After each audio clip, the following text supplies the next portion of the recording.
Bueno, hace casi un año el presidente Andrés Manuel López Obrador anunció que el gobierno federal de México pasaría, fíjese, de austeridad republicana a la pobreza franciscana de San Francisco de Asís, lo que haría que se redujeran aún más los gastos del gobierno.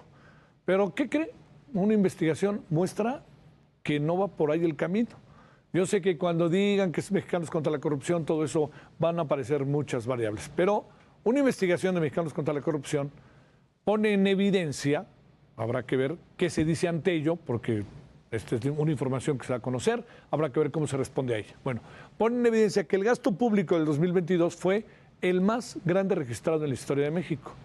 Veamos esto y conversemos de esto.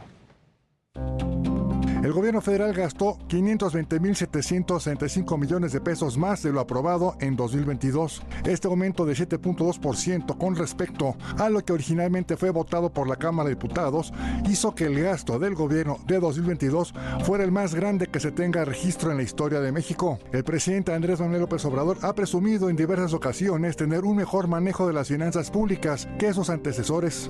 Que de todas maneras ya vamos a pasar de la fase de la austeridad republicana a una fase superior, que es la de la pobreza franciscana.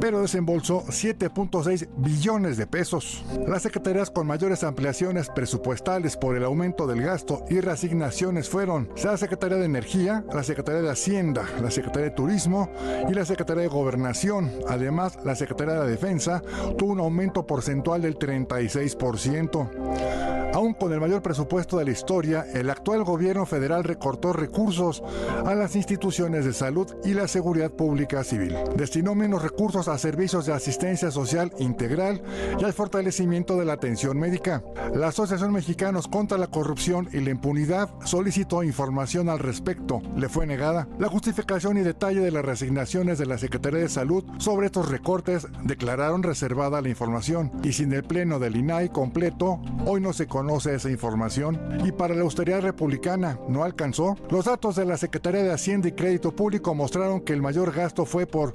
520.765 millones de pesos, con lo cual el gasto total ejercido el año pasado fue de 7.568.971 millones de pesos, 4,1% más en comparación anual. El aumento del gasto estuvo destinado principalmente a cubrir los sobrecostos del Tren Maya y la refinería de Dos Bocas. En el reporte sobre finanzas públicas y la deuda pública al cuarto trimestre del año, se observó que el mayor gasto se concentró en los ramos administrativos, con 343.047 millones de pesos, más a lo aprobado en el año. Contrario a lo que sucedió en los ramos generales y los autónomos, en donde presentaron un subejercicio de 69.819 y 6.930 millones de pesos respectivamente. Al interior de los ramos administrativos, la Secretaría de Energía presentó un mayor gasto a lo programado. En total gastó 143.941 millones de pesos más de lo aprobado, esto por un aumento de erogaciones para el fortalecimiento financiero de Pemex, así como la investigación y desarrollo tecnológico en materia petrolera. En Sectur, el gasto fue de 180.212 millones de pesos, 355% más anual por un mayor gasto para los proyectos de transporte masivo de pasajeros, para los programas Promoción de México como destino turístico y calidad y atención integral al turismo, lo cual también llevó a que se gastaran 114.541 millones de pesos más a lo aprobado. Rumbo a la recta final de su sexenio, el presidente López Obrador ha anunciado que su gobierno pasará de la austeridad republicana a la etapa de pobreza franciscana, lo que se traducirá en una nueva lucha por acabar con altos sueldos, disminuir viajes, viáticos y todo gasto de operación. Su nueva pretensión de adelgazar la burocracia podría contraer riesgos como afectar la operación de la administración pública, pero también atentar una vez más contra los órganos autónomos. Incluso hay una ley de austeridad republicana que no se cumple por esto. Tanto se gastaron que no quedó ni para la pobreza franciscana. Heraldo Media Group, Luis Pérez Courtad. A ver, exactamente de qué hablamos, dónde anda la pobreza franciscana. Leonardo Núñez González, director de la Unidad de Investigación Aplicada de Mexicanos contra la Corrupción y la Impunidad. Leonardo, como siempre, gracias. ¿Cómo has estado? ¿Cómo te va? ¿Qué tal? Muy buenas noches, mi querido Javier. Siempre encantado de poder platicar contigo. El gusto es nuestro. A ver, cuéntanos, ¿de dónde salió ese dinero que es superior al presupuesto? O sea, espérame, ¿lo fueron pasando de poquito a poquito para que se fueran todos al Tren Maya? ¿Se los pidieron a los trabajadores, dame un 10% y salió para allá? ¿O es del propio presupuesto y el propio presupuesto se distrajo, para decirlo claro? Para decirlo rápido, es del propio presupuesto, pero esto es parte de un fenómeno que desgraciadamente ya conocemos muy bien porque lo investigamos mucho en el sexenio de Enrique Peña Nieto y hoy lo que vemos no es más que la repetición de ese mismo fenómeno, que es que el presupuesto de egresos de la Federación es ese documento que se discute en la Cámara de Diputados y se aprueba y muchas veces nos vamos con la finta de que esos son los números reales del gasto. Y hay otro documento al cual casi no se le presta atención, que es la cuenta pública. La cuenta pública se presenta al final de abril de cada año y es el documento donde la Secretaría de Hacienda nos dice cómo se acabó gastando realmente. Y este año, como en la gran mayoría de años, pasó desapercibido, porque al mismo tiempo que se estaba entregando a la Cámara de Diputados, estaban pasando estas reformas fast track y todo lo que pasó en la noche con esa serie de reformas que se aprobaron en lo oscurito y sin la oposición. Y nadie le prestó atención al documento. Nosotros nos damos a la tarea de revisarlo como parte del proyecto de Nuestro Dinero y de ahí es de donde viene la información. Y el primer dato es el más importante de todos, que es, mientras el presupuesto decía que se iban a gastar 7.0 billones de pesos, se acabaron gastando 7.5 billones de pesos. La diferencia de estos son 507 mil millones de pesos, que es un número absolutamente estrafalario y estratosférico para tratar de darnos una idea como de a cuánto equivale o a qué se parece. Imaginemos que con ese dinero se podrían dar 57 millones de becas Benito Juárez a 57 millones de niños, sí, ¿no? O, para darnos otro ejemplo, eso equivale a gastarse el presupuesto del INAI cada 20 horas. No hay una discusión de que el INAI es un instituto muy oneroso, muy costoso, pues cada 20 horas el gobierno gastó de manera adicional a lo que estaba presupuestado ese dinero. Y el último tema, que es el más preocupante de todos, este dinero se reasigna o se asigna sin que el presidente tenga que discutirlo ni con los diputados, ni someterlo a discusión ni con la ciudadanía, ni con la opinión pública, ni en ninguna otra institución, porque legalmente está facultado para ello a través de una cosa que se llama adecuaciones presupuestarias, que es un mecanismo que no existe en el mundo, ¿no? Y cuando te digo no existe en el mundo es porque me he dedicado a investigarlo por años y años y no hay una combinación que le dé a un presidente tantas facultades como esto. Y precisamente ahí es donde está el gran problema. No tenemos el presupuesto más grande de la historia, con una discrecionalidad igual o superior a la de los sexenios priistas, y donde además, como bien reportabas en la nota al principio, el principal problema no solamente es que se gasta más, no es que es una mentira la pobreza franciscana, sino que además este gasto adicional se está llevando a las obras del presidente, a los militares, y al mismo tiempo que hay gran abundancia de recursos, le recortan a la Secretaría de Salud 6% de su presupuesto, o le recortan a la Secretaría de Seguridad Pública, ¿no? Y entonces esto nos habla pues claramente de una sociedad y de un ejercicio del poder donde pues están invertidas las cosas que se dicen con lo que realmente está sucediendo. A ver, Leonardo, a ver si entiendo. Yo, gobierno, lanzo mi propuesta de presupuesto a la Cámara de Diputados. Es un ejemplo. Yo digo que necesito 10 pesos. 100 pesos, para que sea más fácil moverlo. Tienes 100 pesos.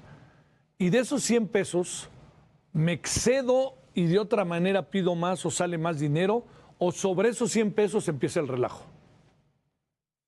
Las dos cosas, desafortunadamente. Uno, hay más dinero del que se planifica originalmente. En este caso es porque hubo más ingresos petroleros y además porque hay ingresos extraordinarios por la extinción de los fideicomisos, que es todo esto que venimos viendo desde hace muchos años, cómo van tratando de encontrar de dónde extraer recursos. Se desaparecieron los fideicomisos de la ciencia. Hay un instrumento bien interesante que es el fideicomiso, que es el Fondo de Estabilización de los Ingresos Presupuestales, que es una bolsa de ahorros que eran para momentos de crisis en México. Llegó a tener hasta 300,000 millones de pesos y hoy tiene solamente 30,000 millones de pesos, es decir, le queda el 10% de lo que tenía y ese dinero se lo empezaron a quemar desde antes de que empezara la pandemia. Y entonces, digamos que es una forma en la cual han ido encontrando de dónde sacar recursos adicionales, vienen ingresos extra y eso te permite gastar más. Eso es un primer momento, Sí. ¿no? Y ahí tenemos 500,000 millones de pesos de gasto adicional.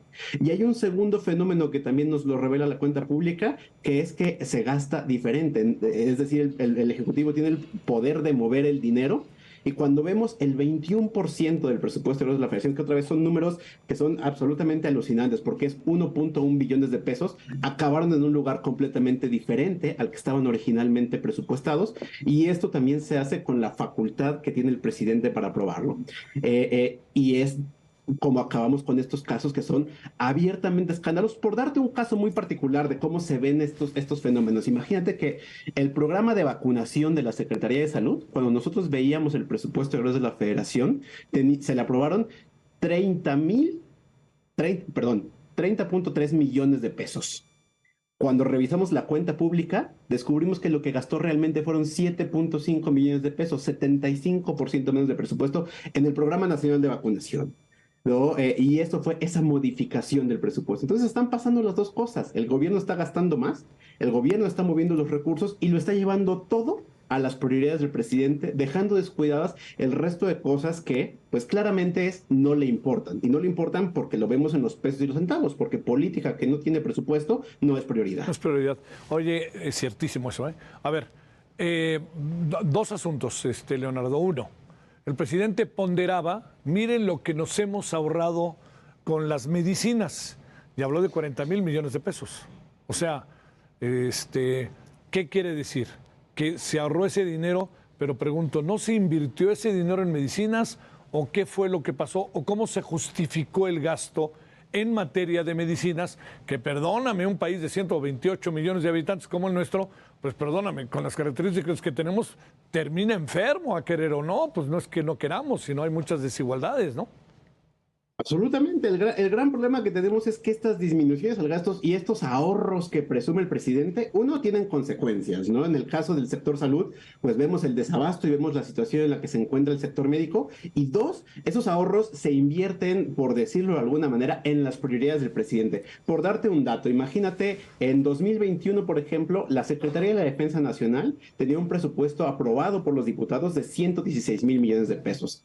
Ellos acabaron teniendo 144,000 millones de pesos de gasto adicional. Es decir, les dieron alrededor de 35,000 millones de pesos de gasto extra. Hay una, Leonardo, ¿hay una ilegalidad en todo ello? ¿O son atribuciones o discrecionalidades en donde si tú le preguntas esto mañana al presidente te dice no hice nada ilegal? Ahí están, estamos haciendo las obras, etcétera. A ver. Creo que aquí la parte que es preocupante es que esto es absolutamente legal, en la medida que esto es una de las mayores herencias del sistema del PRI a lo largo de diferentes décadas, pero hay algo que me llama la atención. Llevamos años denunciando esta discrecionalidad porque, como te decía, ningún país del mundo tiene estas características. Y en segundo lugar, y esto también es bien interesante, cuando Morena era oposición, estaban al tanto de este fenómeno y, por ejemplo, en febrero de 2017 el grupo parlamentario de Morena, cuando eran oposición, cuando todavía no eran gobierno, presentaron diversas iniciativas en la Cámara de Diputados precisamente para acotar esa discrecionalidad, ¿no? Y si uno lee esa iniciativa dicen, pues esto es antidemocrático y así no debe suceder y esto genera consecuencias indeseables. Pero, pues como dice el dicho, no es lo mismo ser borracho que cantinero. Y lo que pasó en este momento es que una vez que agarraron el poder y lo tomaron, en lugar de deshacerse de esas reglas antidemocráticas, pero que están en la ley, las siguieron continuando y además las trataron de ampliar. No hay que olvidar que cuando se aprobó la ley de austeridad republicana, al mismo tiempo se hizo una modificación donde decían, todos los ahorros que se generen con esta ley podrán ser asignadas a donde el presidente decida por decreto. Y esto estuvo vigente desde 2019 y hasta el 5 de abril de 2022 la Suprema Corte de Justicia de la Nación lo echó para atrás con la acción de inconstitucionalidad 139 de 2019. Pero durante esos años que estuvo vigente, digamos que todavía se fueron recargados a esa facultad que ya venía atrás. Y si no hubiera sido por el tribunal, por la Suprema Corte de Justicia, esa mega facultad seguiría vigente. Y hoy lo que tenemos, pues, es lo que tenía Peña Nieto y que, pues, por eso nos está llevando a eso. Leonardo. Sigamos, Leonardo. Muchas gracias que estuviste con nosotros. Buenas noches. Encantado, mi querido Javier. Muy buenas noches. Un abrazo. Gracias.